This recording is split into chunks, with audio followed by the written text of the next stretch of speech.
যেসব বাচ্চারা সবজি খেতে চায় না তাদের জন্য বেস্ট অপশন হচ্ছে গিয়ে মাংসের সাথে সবজি মিশিয়ে রান্না করা।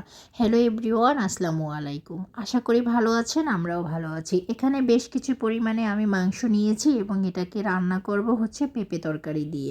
তো রান্না করার জন্য এখানে আমি পেঁয়াজ, রসুন এবং আদার পেস্ট দিয়ে দিয়েছি এবং হচ্ছে শুকনা মশলা হচ্ছে গিয়ে হলুদের গুঁড়া, মরিচের গুঁড়া এবং হচ্ছে গিয়ে ধনিয়া গুঁড়া এটাকে দিয়ে দিয়েছি। দিয়ে তারপরে হচ্ছে এখানে কিছু শুকনো মশলাও দিয়েছি, সেটা হচ্ছে গিয়ে এলাচ, দারচিনি এবং তেজপাতা। এটাকে দিয়ে ভালোভাবে কষিয়ে তারপরে হচ্ছে গিয়ে মশলাটা যখন উপরে তেলটা উঠে যাবে তারপরে হচ্ছে আমি এখানে মাংসটাকে দিয়ে দিয়েছি। মাংসটাকে দিয়ে ভালোভাবে আমি এটাকে কষিয়ে নেব যতক্ষণ পর্যন্ত না উপরে তেল উঠে যায়। এরপরে আমি এখানে স্বাদ মতো লবণ দিয়ে দিয়েছি। লবণ দিয়ে তারপর হচ্ছে ভালোভাবে নাড়াচাড়া করে আমি কিছুক্ষণের জন্য লো আঁচে এটাকে ঢেকে সিদ্ধ করে নেব। সিদ্ধ করা হয়ে গেলে দেখবেন ভিতর থেকে একটু পানি ছাড়বে, সেই পানিটাকে আমরা টানিয়ে নেব।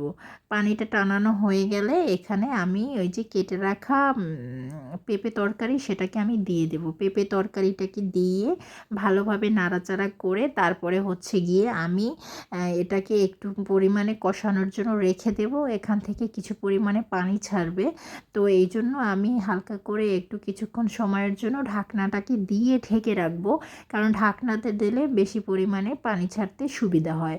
তো এটা কষানো হয়ে গেলে আমি তারপরে হচ্ছে গিয়ে পরিমাণ মতো পানি দিয়ে এটাকে ভালোভাবে করে নাড়াচাড়া করে তারপরে হচ্ছে গিয়ে আমি আবার ঢাকনাটা দিয়ে ঢেকে দিচ্ছি। যতক্ষণ পর্যন্ত না এটা হবে ততক্ষণ পর্যন্ত আমি ঢাকনা দিয়ে সিদ্ধ করে নেব।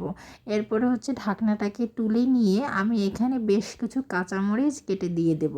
কাঁচামরিচগুলো লাস্টে দিলে হয় কি ফ্লেভারটা ভালো আসে এবং এটা অর্ধেক অর্ধেক সিদ্ধ থাকে, এটা খেতেও ভালো লাগে। তারপরে হচ্ছে গিয়ে আমি ভাজা জিরে গুঁড়ো দিয়ে দিয়েছি, দিয়ে তারপরে নাড়াচাড়া করে তুলে নেব। এটা একটু ঝোল ঝোল থাকবে, বেশি পরিমাণে আমি মাখা মাখা করব না।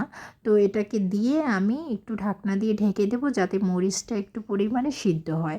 তারপরে হচ্ছে গিয়ে আমি তুলে নেব। দেখেন এটা কিন্তু পেঁপে তরকারিটাও একটু আস্ত আস্ত থাকবে, একটু ঝোলও থাকবে। তো আলহামদুলিল্লাহ